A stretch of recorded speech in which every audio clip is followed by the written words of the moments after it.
सुजाता को स्कूल से लौटते हुए देर हो गई थी। बस स्टॉप पर इस वक्त तक भीड़ बहुत बढ़ गई थी। पता नहीं बस में चढ़ भी पाएगी या नहीं।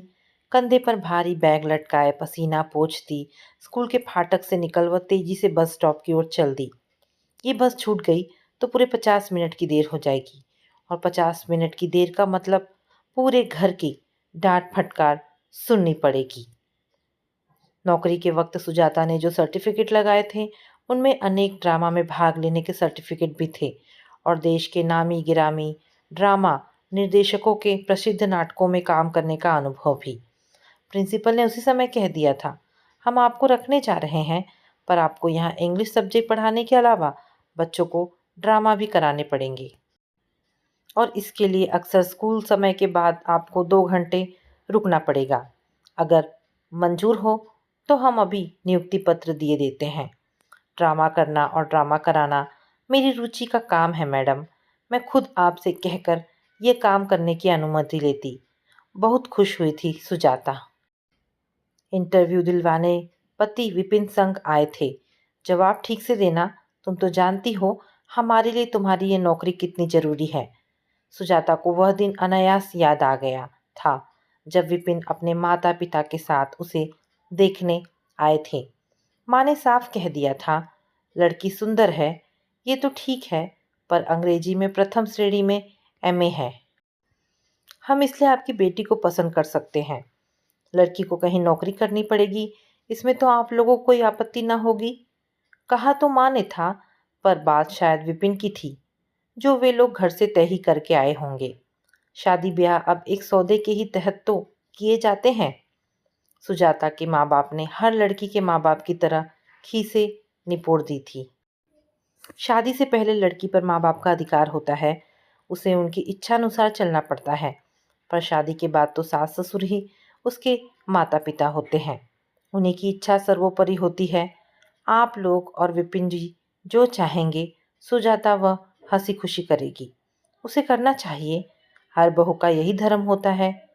सुजाता जरूर अपना धर्म निभाएगी।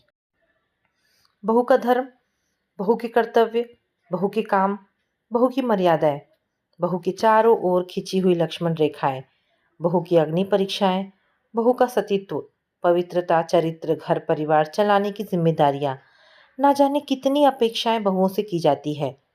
इंटरव्यू के बाद सुजाता को कुछ समय एक और कमरे में बैठने को कह दिया गया था। इस बीच किसी क्लर्क को बुलाया गया था। स्कूल के पैड पर जल्दी एक लेटर टाइप करके मंगवाया गया था। प्रिंसिपल ने वहीं हस्ताक्षर कर दिए थे और उसे बुलाकर नियुक्ति पत्र थमा दिया था। कॉन्ग्रेचुलेशन, आप चाहें तो कल से ही आ जाएं नौकरी पर। धन्यवाद देकर वह खुशी मन से बाहर आई तो विपिन बड़ी बेचैनी से उसका इंतजार कर रहे थे। पूछा, कैसा रहा इंटरव्यू? जवाब में सुजाता ने नियुक्ति पत्र विपिन को थमा दिया। एक सांस में पड़ गए उसे विपिन और एकदम खिल गए। अरे, यानी 15,000 की ये नौकरी तुम्हें मिल गई? इस लेटर से तो यही जाहिर हो रहा है, सुजाता इटलाकर बोली थी। पर जानते हो, अंग्रेजी विषय की प्रथम श्रेणी उतनी काम नहीं आई जितने काम मेरे ड्रामा आए।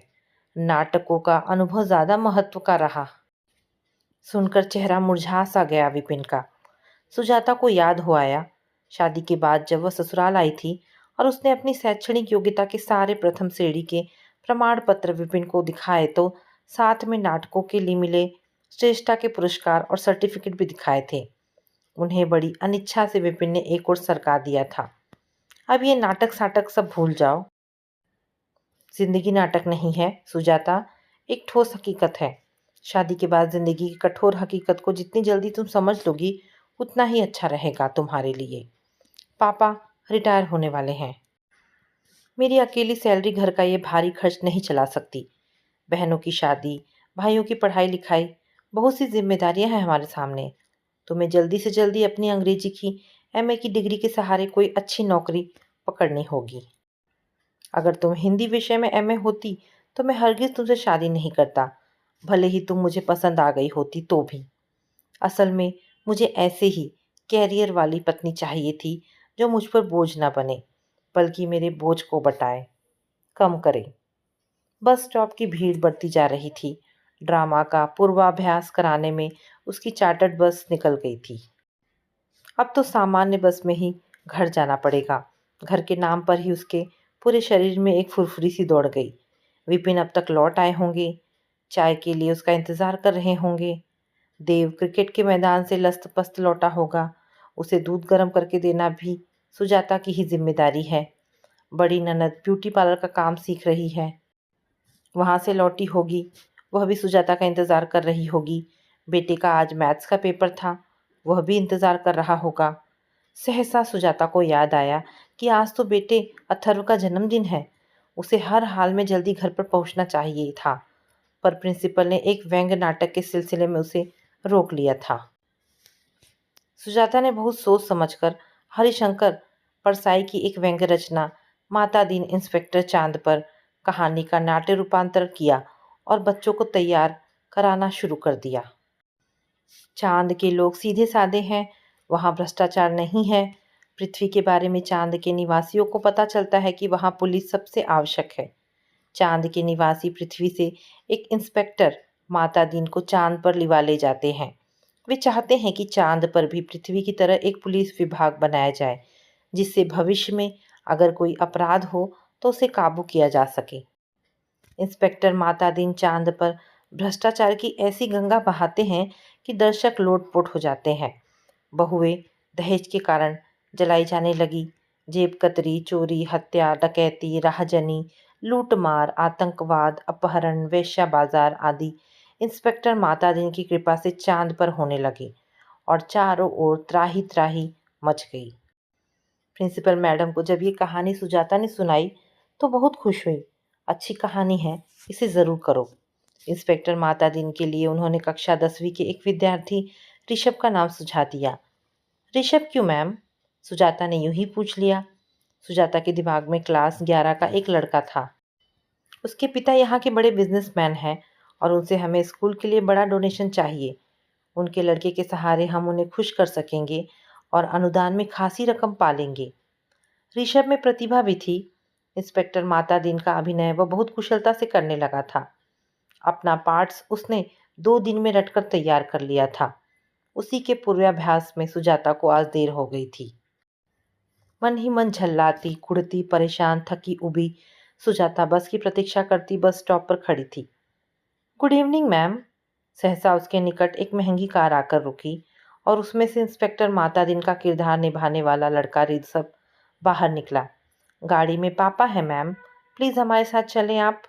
पीछे पापा बता रहे हैं कि कहीं एक्सीडेंट हो गया है, वहाँ लोगों ने जाम लगा लिया है, गाड़ियाँ नहीं आ रही हैं, आपको बस नहीं मिलेगी, हम पहुँचा देंगे आपको। एक पल को हिचकती हुई सोचती रही सुजाता, जाए या ना जाए। तभी गाड़ी से ऋषभ के पिता बाहर निकल आए। उन्हें बाहर देखते ही पहचान गई सुजाता। अरे आप ऋषभ, आपका बेटा है? एकदम चहक सी उठी सुजाता। अरसे बाद अपने सामने राजीव जी को देखकर उसे जैसे आंखों पर विश्वास ही न हुआ हो। बेटे ने जब आपका नाम बताया और कहा कि हरिशंकर परसाई की व्यंग्य कथा इंस्पेक्टर माता दीन चांद पर को नाटक के रूप में प्रस्तुत कर रही हैं, तो विश्वास हो गया कि हो ना हो ये सुजाता मैम आप ही होंगी, जिन्हें हमने कभी अपने नाटक में नायिका के रूप में प्रस्तुत किया था। मैं अपने आप को रोक नहीं पाया। बेटे को लेने के बहाने में स्वयं आया। राजीव जी बहुत खुश थे। आगे बोले, प्लीज़ सुजाता जी, आप संकोच छोड़े और हमारे साथ चलें। हम आपको घर छोड़ देंगे। सुजाता दुविधा में फंसी पिछली सीट पर बैठी रही। बेटे के लिए कहीं से कोई तोहफा खरीदे या नहीं, गाड़ी रुकवाना उचित लगेगा या नहीं, कहीं से केक लिया जा सकता है। उसने अपने पर्स में रखे नोट गिने, कुछ कम लगे, सकुचाकर बैठी रही। ऋषभ अपने पापा के बगल में आगे की सीट पर बैठा था। सहसा सुजाता ने उससे कहा, ऋषभ जरा पापा से कहो कहीं गाड़ी रोके, मेरे बेटे का जन्मदिन है आज, उसके लिए कहीं से कोई चीज़ ले लूँ और मिल जाए तो केक भी। राजीव जी ने गाड़ी रोकते हुए कहा, अरे आप भी कैसी हैं माँ है सुजाता जी, इतनी देर से आप साथ चल रही हैं और ये ज़रूरी बात बताई ही नहीं। उन्होंने गाड़ी एक आलीशान शॉपिंग कॉम्प्लेक्स की पार्किंग में पार्क की और सुजाता को लेकर चले तो सहम सी गई सुजाता। बोली, यहाँ तो चीज़ें बहुत महंगी होंगी। उस सब की आप फ़िक्र मत करिए, आप तो सिर्फ़ ये बताइए कि आपके बेटे को पसंद क्या आएगा? हँसते हुए साथ चल रहे थे राजीव जी। कंप्यूटर गेम का सेट दिलवाने पर उतारू हो गए वे। अरे भाई ये सब हमारा क्षेत्र है, हम यही सब डील करते हैं। आपका बेटा आज से कंप्यूटर गेम का मज़ा लेगा। एक महंगा केक और फूलों का बुके आदि तमाम चीज़ें राजीव जी गाड़ी में रखवाते चले गए। वह अवाक और मौन रह गई। राजीव जी को घर में भीतर आने को कहना जरूरी लगा। बेटे सहित राजीव जी भीतर आए तो अपने घर की हालत देख सहम सी गई। सुजाता कुर्सियों पर पड़े गंदे मुचड़े पहने हुए कपड़े हटाते हुए उसने उन्हें बैठने को कहा, तो जैसे वे सब समझ गए हों। रहने तो सुजाता, फिर किसी दिन आएंगे। जरा अपने बेटे को बुलाइए, उसे हाथ मिला लूं तब चलूं। मुझे देर हो रही है, जरूरी काम से जाना है। सुजाता ने अथर्व और पति को आवाज़ दी। वे अपने कमरे में थे। दोनों बाहर निकल कर आए तो जैसे सुजाता शर्म से गड़ गई हो। घर में एक अजनबी को बच्चे के साथ आया देख विपिन भी अचकचा गए और अथर्व भी सहम सा गया। पर उपहार में आई ढेरों चीज़ों देख उसकी आंखें चमकने लगी। स्नेह से राजीव जी ने अथर्व के सिर पर हाथ फेरा, उसे आशीर्वाद दिया, उससे हाथ मिला, उसे जन्मदिन की बधाई दी और बेटे ऋषभ के साथ जाने लगे तो सकुचाई सुझाता उन्हें चाय तक के लिए रोकने की हिम्मत नहीं बटोर पाई। विपिन से हाथ मिलाकर राजीव जी जब घर से बेटे ऋषभ के साथ बाहर निकले तो उन्हें बाहर तक छोड़ने न केवल सुजाता ही गई बल्कि विपिन और अथर्व भी गए। उन्होंने विपिन से हाथ मिलाया और गाड़ी में बैठने से पहले अपना कार्ड देकर बोले, सुजाता कभी विपिन जी को लेकर हमारे झोपड़े में आओ ना, पर तुमसे बहुत सी बातें करनी है। अरसे बाद मिली हो भाई, ऐसे थोड़े छोड़ देंगे तुम्हें। और फिर तुम तो मेरे बेटे की कैरियर निर्माता हो, तुम्हें अपना बेटा सौंप कर मैं सचमुच बहुत आश्वस्त हूँ। विपिन और अथर्व के साथ घर वापस लौटती सुजाता एकदम चुप और खामोश थी। उसके भीतर एक तीव्र क्रोध दबे हुए ज्वालामुखी की तरह भपक रहा था, पर किसी तरह वह अपने गुस्से पर काबू रखे रही। इस वक्त कुछ भी कहने का मतलब था महाभारत छिड़ जाना। अथर्व के जन्मदिन को वह ठीक से मना लेना चाहती थी। अथर्व के जन्मदिन का आयोजन देर रात तक चलता रहा था। इतना खुश अथर्व पहले शायद ही कभी हुआ हो। सुजाता भी उसकी खुशी में पूरी तरह डूबकर खुश हो गई। बिस्तर पर जब वह विपिन के साथ आई तो बहुत संतुष्ट थी। विपिन भी संतुष्ट थे। अरसे बाद अपना अथर्व आज इतना खुश दिखाई दिया। पर खाने पीने की चीज़ें मंगाने में काफ़ी पैसा खर्च हो गया ना चाहते हुए भी कह बैठी सुजाता। घर वालों के ही खाने पीने पर तो खर्च हुआ है, कोई बाहर वालों पर तो हुआ नहीं। पैसा तो फिर कमा लिया जाएगा, खुशियाँ हमें कब कब मिलती हैं। विपिन अभी तक उस आयोजन में डूबे हुए थे। सोया जाए, मुझे सुबह फिर जल्दी उठना है। अथर्व का कल अंग्रेजी का टेस्ट है और मैं अंग्रेजी की टीचर हूँ अपने स्कूल में। मेरा बेटा ही इस विषय में पिछड़ जाए, ये मैं कैसे बर्दाश्त कर सकती हूँ। सुबह जल्दी उठकर उसका पूरा कोर्स दोहराऊंगी। आजकल की ये पढ़ाई भी हमारे बच्चों की जान लिए ले रही है। विपिन के चेहरे पर से प्रसन्नता गायब होने लगी। हमारे ज़माने में ये जान मारू प्रतियोगिता नहीं थी। अब तो 90% अंक अंक नहीं माने जाते जनाब। माँ बाप 99 और 100% अंकों के लिए बच्चों पर इतना दबाव बनाते हैं कि बच्चों का स्वास्थ्य तक चौपट हुआ जा रहा है। क्यों दबा रहे हैं हम अपने बच्चों को? कभी कभी मैं भी बच्चों को पढ़ाती हूँ, इन सवालों पर सोचती हूँ। शायद इसलिए कि हम बच्चों के भविष्य को लेकर बेहद डरे हुए हैं, आशंकित हैं कि पता नहीं उन्हें ज़िंदगी में कुछ मिलेगा या नहीं। कहीं पाँव टिकाने को जगह ना मिली तो वे इस समाज में सम्मान के साथ जिएंगे कैसे? विपिन बोले, हमारे ज़माने में शायद यह गला काट प्रतियोगिता नहीं थी, पर आजकल जब नौकरियां मिल नहीं रही, निजी काम धंधों में बड़ी पूंजी का खेल रह गया है। मामूली पैसे से अब कोई काम शुरू नहीं किया जा सकता। ऐसे में दो रोटियां कमाना बहुत टेढ़ी खीर हो गया है। तब बच्चों के कैरियर को लेकर सावधान हो जाने को माँ बाप विवश हो गए हैं। अच्छे से अच्छा स्कूल, ज़्यादा से ज़्यादा सुविधाएं, साधन, अच्छे से अच्छा ट्यूटर, ज़्यादा से ज़्यादा अंक, ज़्यादा से ज़्यादा कुशलता और दक्षता। दूसरा कोई बच्चा हमारे बच्चे से आगे न निकल पाए। ये भयानक प्रत्याशा। नतीजा तुम्हारे सामने है जो तुम कह रही हो। मैं तो समझती थी कि तुम इन सब मसलों पर कुछ ना सोचते होगे, ना समझते होगे, पर आज पता चला कि तुम्हारी भी वही चिंताएं हैं जो मेरी हैं। जानकर सचमुच अच्छा लग रहा है, विपिन। कुछ अधिक ही प्यार उमड़ आया सुजाता के भीतर और उसने विपिन को एक जोरदार चुंबन दे डाला। विपिन ने भी उसे बाहों में भर एक बार प्यार से थपथपाया। आदमी को तुम इतना मूर्ख क्यों मानती हो? अरे भाई, हम भी इसी धरती के प्राणी हैं। ये नाटक मैं ठीक से करा ले आऊं और राजीव जी को उनके बेटे के माध्यम से प्रसन्न कर पाऊं तो शायद उस एहसान से मुक्त हो सकूं जो उन्होंने मुझ पर किए हैं। जानते हो विपिन, राजीव जी ने अपने निर्देशन में मुझे 3 नाटकों में नायिका बनाया था। बहुत आलोचना हुई थी उनकी, पर उन्होंने किसी की परवाह नहीं की थी। अगर तब उन्होंने मुझे उतना महत्व न दिया होता, मेरी प्रतिभा को न निखारा होता, तो शायद मैं नाटकों की इतनी प्रसिद्ध नायिका न बनी होती, ना ही यह नौकरी आज मुझे मिलती। यह सब राजीव जी की ही कृपा से संभव हुआ।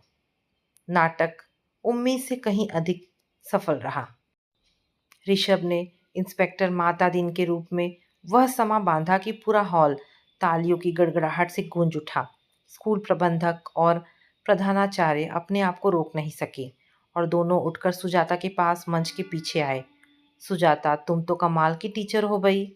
ऋषभ के पिता राजीव जी तो अपने बेटे की अभिनय क्षमता और सुजाता के कुशल निर्देशन से इतने प्रसन्न हुए कि उन्होंने वहीं मंच पर आकर स्कूल के लिए एक वातानुकूलित कंप्यूटर कक्ष और 10 कंप्यूटर अत्यंत उच्च श्रेणी के देने की घोषणा कर प्रबंधक और प्रिंसिपल के मन की मुराद पूरी कर दी।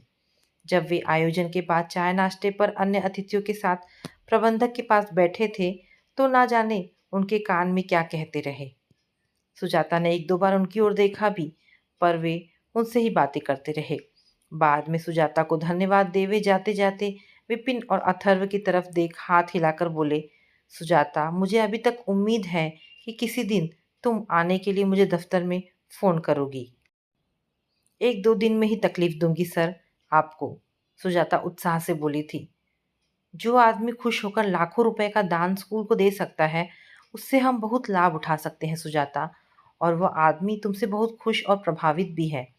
अपना मंतव्य आखिर विपिन ने घर लौटते वक्त रास्ते में प्रकट कर ही दिया, परंतु सुजाता चुप रही, कुछ बोली नहीं। किसी तरह पुनः विपिन ने ही फिर कहा, क्या सोच रही हो? कब चले हम लोग राजीव जी के घर? विपिन, तुम्हारे सोचने और मेरे सोचने के ढंग में बहुत फर्क है, कहते हुए बहुत नरम थी सुजाता की आवाज़। सोच के फर्क को गोली मारो सुजाता, हमें अपने मतलब पर ध्यान देना चाहिए।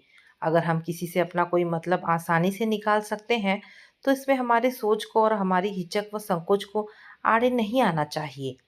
विपिन की सुई वहीं अटकी हुई थी। तुम अपने घर परिवार की स्थितियों से भली प्रकार परिचित हो।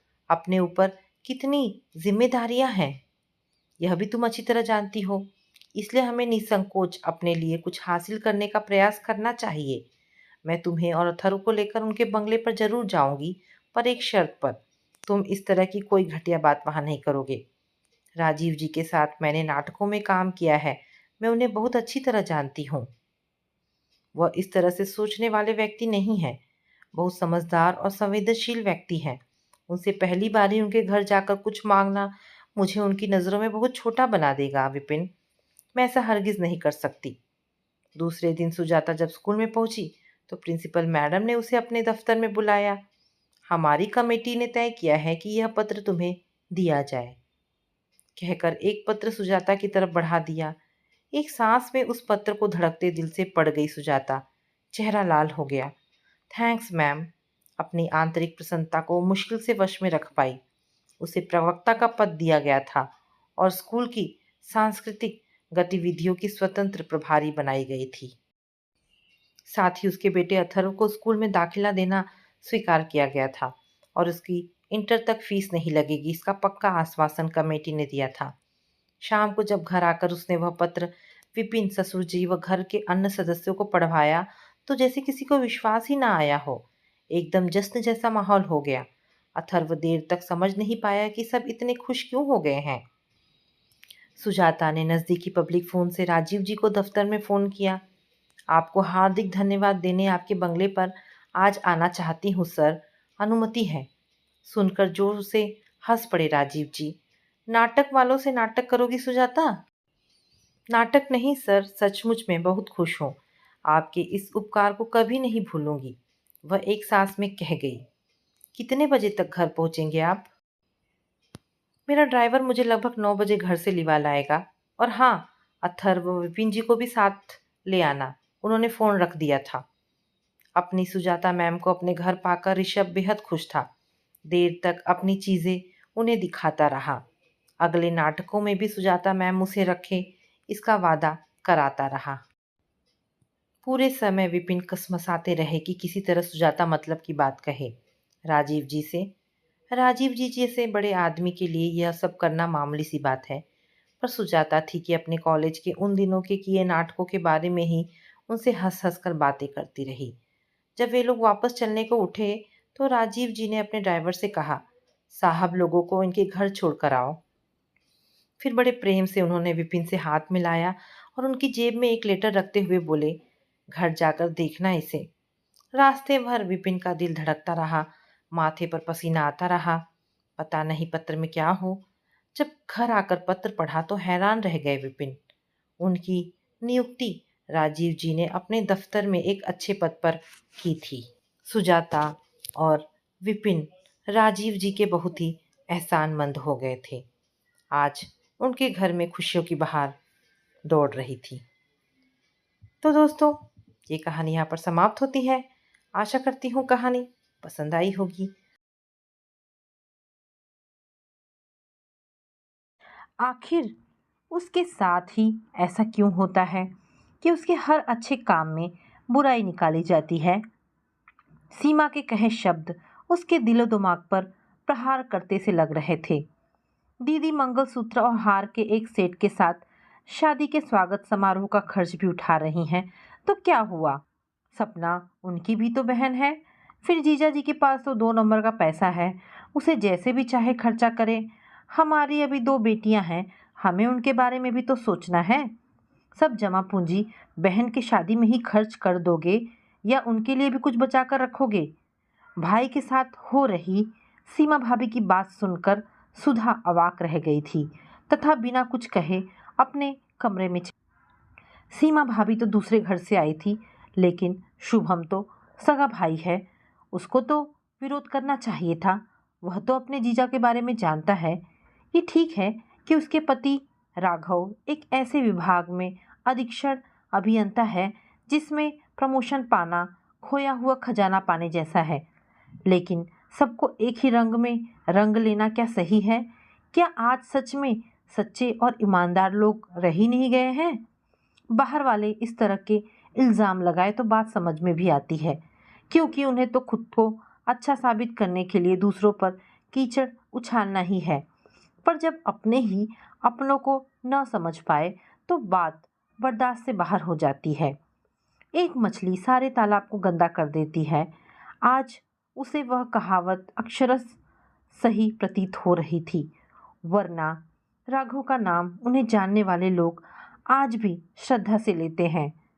ट्रांसफ़र के साथ ही कभी-कभी उनकी शोहरत उनके वहां पहुंचने से पहले ही पहुंच जाया करती है। ऐसा नहीं है कि अपनी ईमानदारी की वजह से राघव को कोई तकलीफ नहीं उठानी पड़ी। बार-बार ट्रांसफ़र, अपने ही सहयोगियों द्वारा असहयोग, सब कुछ तो उन्होंने झेला है। कभी-कभी तो उनके सीनियर भी उनसे कह देते हैं थे, भाई तुम्हारे साथ तो काम करना भी बहुत मुश्किल है, खुद को कुछ तो हालात के साथ बदलना सीखो। पर राघव ना जाने किस मिट्टी के बने थे कि उन्होंने बड़े से बड़ी परेशानी सही पर हालात से समझौता नहीं किया, ना ही सच्चाई और ईमानदारी के रास्ते से कभी डगमगाए। भावनात्मक पीड़ा सहने के बाद अगर कोई समय की धारा के साथ चलने को मजबूर हो जाए तो उसमें उसका नहीं बल्कि परिस्थितियों का दोष होता है। परिस्थितियों को चेतावनी देकर समय की धारा के विपरीत चलने वाला पुरुष बिरले ही होते हैं। राघव को उसने हालात से जूझते देखा था। यही कारण था कि राघव जैसा निष्ठावान व्यक्ति के लिए सीमा के वचन सुधा को असहनीय पीड़ा पहुंचा गए थे, तथा उससे भी ज्यादा दुख भाई शुभम की मौन सहमति पाकर हुई थी। एक वक्त था जब राघव की ईमानदारी पर वह खुद भी चिढ़ जाती थी, खासकर तब जब घर में सरकारी गाड़ी खाली खड़ी हो और उसे रिक्शे से या पैदल बाजार जाना पड़ता था। उसके विरोध करने पर या अपनी दूसरों से तुलना करने पर राघव का एक ही कहना होता, सुधा, यह मत भूलो कि असली शांति मन की होती है। पैसा तो हाथ का मैल है, जितना भी हो उतना ही कम है। फिर व्यर्थ की आपाधापी क्यों?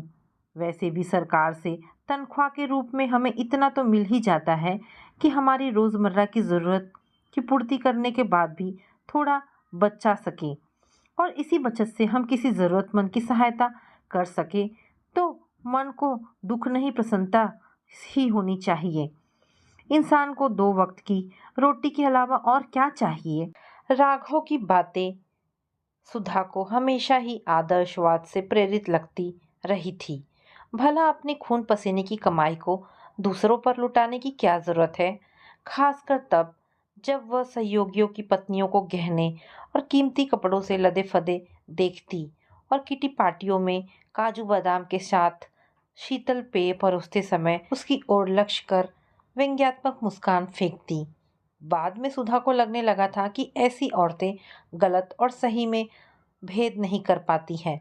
शायद वे ये भी नहीं समझ पाती कि उनका यह दिखावा उस काली कमाई से है जिसे देखना भी भले लोग पाप समझते हैं। सुधा के संस्कारी मन ने हमेशा राघव की इस ईमानदारी की दाद दी है।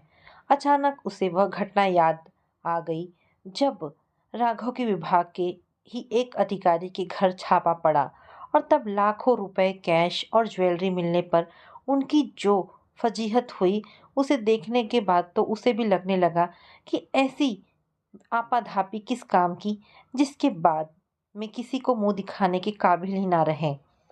आश्चर्य तो उसे तब हुआ जब उस अधिकारी के बहुत से करीबी दोस्त, जो वफादारी का दम भरते थे, उस घटना के बाद उससे कन्नी काटने लगे। शायद उन्हें लगने लगा था कि कहीं उसके साथ भी वह भी लपेटे में ना आ जाए। उस समय उसकी पत्नी को अकेले ही उनकी जमानत के लिए भाग दौड़ करते देख यही लगा था कि बुरे काम का नतीजा भी अंततः बुरा ही होता है। आज सीमा की बातें सुधा को बेहद व्यथित कर गई। आज उसे दुख इस बात का था कि बाहर वाले तो बाहर वाले, उसके अपने घर वाले ही राघव की ईमानदारी पर शक कर रहे हैं, जिनकी जब तब वह सहायता करते रहे हैं। दूसरों से इंसान लड़ भी ले, पर जब अपने ही कीचड़ उछालने लगे तो इंसान जाए भी तो कहाँ जाए। वह तो अच्छा हुआ कि राघव उसके साथ नहीं आए, वरना उनके कानों में सीमा के शब्द पड़ते तो सुधा को नींद नहीं आ रही थी। अनायासी अतीत उसके सामने चलचित्र की भांति गुजरने लगा। पिताजी एक सरकारी स्कूल में शिक्षक थे। अपनी पढ़ाई की कला के कारण वे विद्यालय के सभी विद्यार्थियों में लोकप्रिय थे। वह शिक्षा को समाज उत्थान का जरिया मानते थे। यही कारण था कि उन्होंने कभी ट्यूशन नहीं ली, पर अपने विद्यार्थियों की परेशानियों के लिए उनका द्वार हमेशा खुला रहता था। राघव भी उन्हीं के विद्यालय में पढ़ते थे। पढ़ने में तेज तथा धीर और गंभीर, अन्य विद्यार्थियों से अलग पढ़ाई में ही लगे रहते थे। पिताजी का स्नेह पाकर वह कभी कभी अपनी समस्याओं के लिए हमारे घर आया करते थे। ना जाने क्यों राघव का धीर गंभीर स्वभाव माँ को बेहद भाता था। कभी कभी वह हमें भाई बहनों को उनका उदाहरण भी देती थी। एक बार पिताजी घर पर नहीं थे। माँ ने उनके परिवार के बारे में पूछ लिया। माँ की सहानुभूति पाकर उनके मन का लावा फूट फूट कर बह निकला। पता चला कि उनकी माँ सौतेली है तथा पिताजी अपने व्यापार में ही इतने व्यस्त रहते हैं कि बच्चों की ओर ध्यान ही नहीं दे पाते। सौतेली माँ से उनके 2 भाई थे। उनकी माँ को शायद यह डर था कि उनके कारण उनके बेटों को पिता की संपत्ति से पूरा हिस्सा नहीं मिल पाएगा। राघव की आप बीती सुनकर माँ द्रवित हो उठी थी। उसके बाद वह अक्सर ही घर आने लगे। राघव के बाल मन पर माँ की कही बातें इतनी बुरी तरह से बैठ गई थी कि वह अनजाने ही अपना बचपना खो बैठे तथा उन्होंने अपना पूरा ध्यान पढ़ाई पर लगा दिया, जिससे कुछ बनकर अपने व्यर्थ हो जाए, जीवन को नया मकसद दे सके। पिताजी के रूप में राघव को न केवल गुरु बल्कि अभिभावक और संरक्षक भी मिल गया था। अतः जब तब अपनी परेशानियों को लेकर राघव पिताजी के पास आने लगे थे और पिताजी के द्वारा मार्गदर्शन पाकर उनका खोया आत्मविश्वास लौटने लगा था। राघव के बार बार घर आने से हम दोनों में भी दोस्ती हो गई। समय पंख लगाकर उड़ता रहा और वक्त के साथ ही हमारी दोस्ती प्यार में बदलती चली गई। राघव का परिश्रम रंग लाया। प्रथम प्रयास में ही उसका इंजीनियरिंग कॉलेज में चयन हो गया और वह लखनऊ चले गए। राघव के जाने के बाद मुझे एहसास हुआ कि मेरे मन में उन्होंने ऐसी जगह बना ली है जहाँ से उन्हें निकाल पाना नामुमकिन है। पिताजी को मेरी मनोस्थिति पता चल चुकी थी, किंतु वह राघव पर दबाव डालकर कोई निर्णय नहीं करवाना चाहते थे और यही मत मेरा भी था। लखनऊ पहुंचकर राघव ने एक छोटा सा पत्र पिताजी को लिखा था, जिसमें अपनी पढ़ाई के जिक्र के साथ घर भर की कुशल क्षेम पूछी थी, पर चिट्ठी में कहीं भी मेरा कोई जिक्र नहीं था।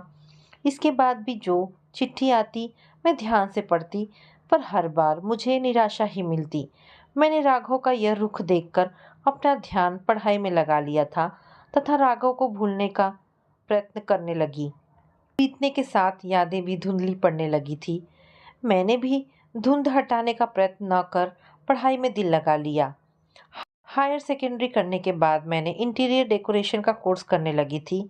एक दिन मैं कॉलेज से लौटी तो एक लिफाफा छोटी बहन सपना ने मुझे दिया। चिट्ठी पर जानी पहचानी लिखावट देखकर मैं चौंक उठी। धड़कते दिल से लिफाफा खोला। लिखा था, सुधा, इतने वर्षों बाद मेरा पत्र पाकर हैरानी हो रही होगी, पर फिर भी उम्मीद करता हूँ कि मेरी बेरुखी को तुम अन्यथा नहीं लोगी। हमने कभी अपने प्रेम का इजहार नहीं किया, पर हमारे दिलों में एक दूसरे की चाहत की जो लौ जली थी उससे मैं अनजान नहीं था। मुझे अपने प्यार पर पूरा भरोसा था, बस समय का इंतज़ार कर रहा था। आज वह वक्त आ गया है।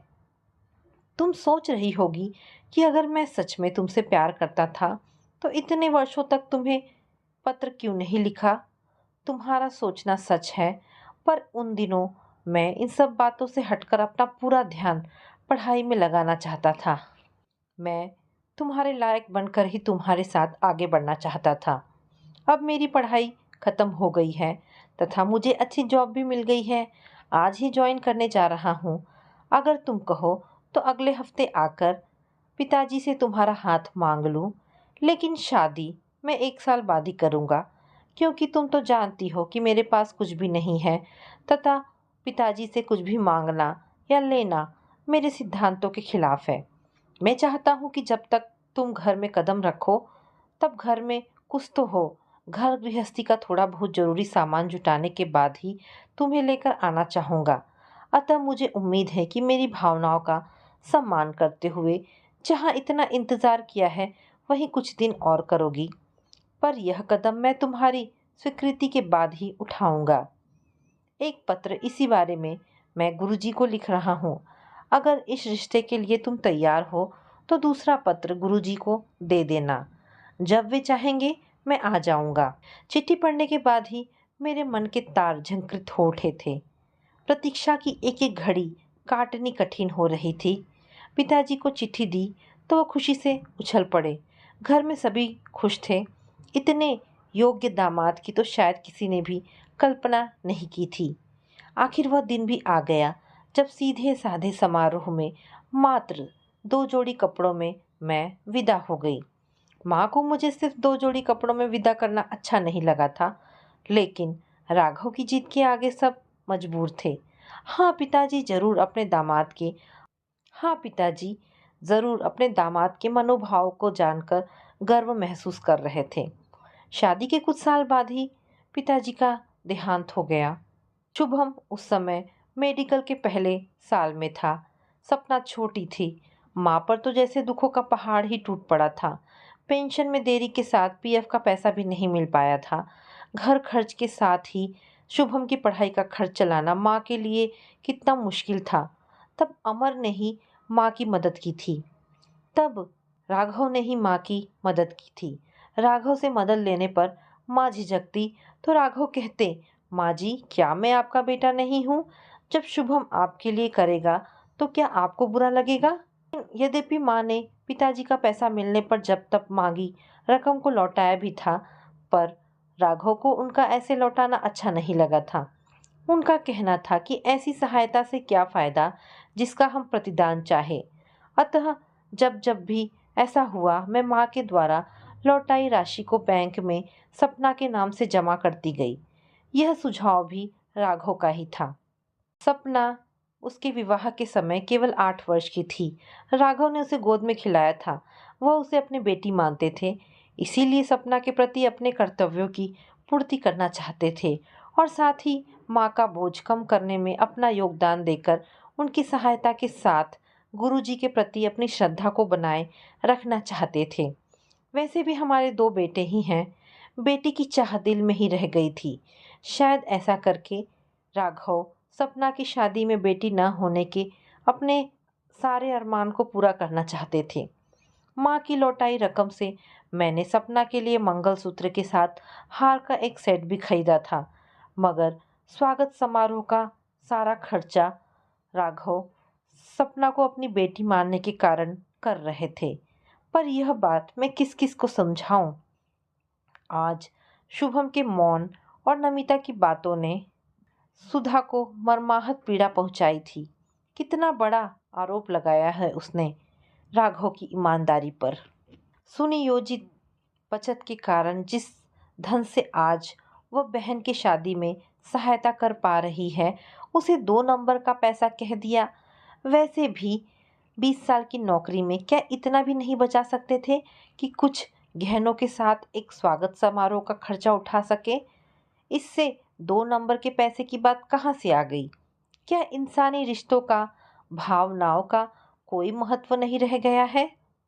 निज स्वार्थ में लोग इतने अंधे क्यों होते जा रहे हैं कि खुद को सही साबित करने के प्रयत्न में दूसरों को कटघरे में खड़ा करने में भी उन्हें हिचक नहीं होती। उसका मन किया कि जाकर सीमा की बात का विरोध करे, लेकिन सीमा के मन में जो शक का कीड़ा कुलबुला रहा है, वह क्या उसके विरोध करने भर से दूर हो जाएगा? नहीं नहीं, वह अपनी तरफ से कोई सफाई पेश नहीं करेगी। यदि इंसान सही है और निस्वार्थ भाव से कर्म में लगा है, तो देर सबेर सच्चाई दुनिया के सामने आ ही जाएगी। अचानक सुधा ने एक फैसला लिया कि सपना की शादी के बाद वह इस घर से नाता तोड़ लेगी। जहां उसे तथा उसके पति को मान सम्मान नहीं मिलता, वहां आने से क्या फायदा? उसने बड़ी बहन का कर्तव्य निभा दिया है। भाई पहले ही स्थापित हो चुका है तथा 2 दिन बाद छोटी बहन भी नए जीवन में प्रवेश कर जाएगी। अब उसकी या उसकी सहायता की किसी को क्या ज़रूरत? लेकिन क्या जब तक माँ है, भाई है, उसका इस घर से रिश्ता टूट सकता है? अंतर्मन ने उसे झकझोरा। आखिर वह दिन भी आ गया जब सपना को दूसरी दुनिया में कदम रखना था, वह भी ऐसे व्यक्ति के साथ जिसको वह पहले से जानती तक नहीं है। जयमाला के बाद सपना और निखिल समस्त स्नेहजनों से शुभकामनाएं स्वीकार कर रहे थे। समस्त परिवार उन दोनों के साथ सामूहिक फोटोग्राफ के लिए स्टेज पर जमा हुआ था। तभी निखिल के पापा ने एक सज्जन को निखिल के चाचा के रूप में राघव से परिचय करवाया तो वह एकाएक चौंक कर कह उठे, राघव साहब, आपकी ईमानदारी के चर्चे तो पूरे विभाग में मशहूर है। आज आपसे मिलने का भी अवसर प्राप्त हो गया। मुझे प्रसन्नता है कि ऐसे परिवार की बेटी हमारे परिवार की शोभा बनने जा रही है। निखिल के चाचा, जो राघव के विभाग में ही उच्च पदाधिकारी थे, ने यह बात इतनी गर्मजोशी के साथ कही कि अनायासी मंच पर मौजूद सभी की नज़र राघव की ओर उठ गई। एकाएक सुधा के चेहरे पर चमक आ गई। उसने मुड़कर सीमा भाभी की ओर देखा तो उसे शुभम की ओर देखते हुए पाया। उसकी निगाहों में क्षमा का भाव था या कुछ और, वो समझ नहीं पाई, लेकिन उन सज्जन के इतने कहने भर से ही उसके दिलो दिमाग पर पिछले कुछ दिनों से रखा बोझ हट गया। सुखद आश्चर्य तो उसे इस बात का था कि एक अजनबी ने पल भर में ही उसके दिल के उस दंश को कम किया जिसे उसके अपनों ने दिया था। आखिर सच्चाई सामने आ ही गई। ऐसा तो एक दिन होना ही था, पर इतनी जल्दी और ऐसे होगा, सुधा ने सपने में भी नहीं सोचा था। वास्तव में जीवन के नैतिक मूल्यों में कभी बदलाव नहीं होता। वह हर काल, परिस्थिति और समाज में हमेशा एक से ही रहे हैं और रहेंगे। यह बात अलग है कि मानव निज स्वार्थ के लिए मूल्यों को तोड़ता मरोड़ता रहता है। खुशी तो इसे इस बात की थी कि आज भी हमारे समाज में ईमानदारी जिंदा है। तो दोस्तों, ये कहानी यहाँ पर समाप्त होती है। आशा करती हूँ कहानी आपको पसंद आई होगी। अगर कहानी पसंद आई है तो प्लीज़ इसे लाइक एंड शेयर करें। दोस्तों, ऐसी ढेरों पारिवारिक और शिक्षाप्रद कहानी सुनने के लिए हमारे चैनल को प्लीज़ सब्सक्राइब करें। धन्यवाद दोस्तों।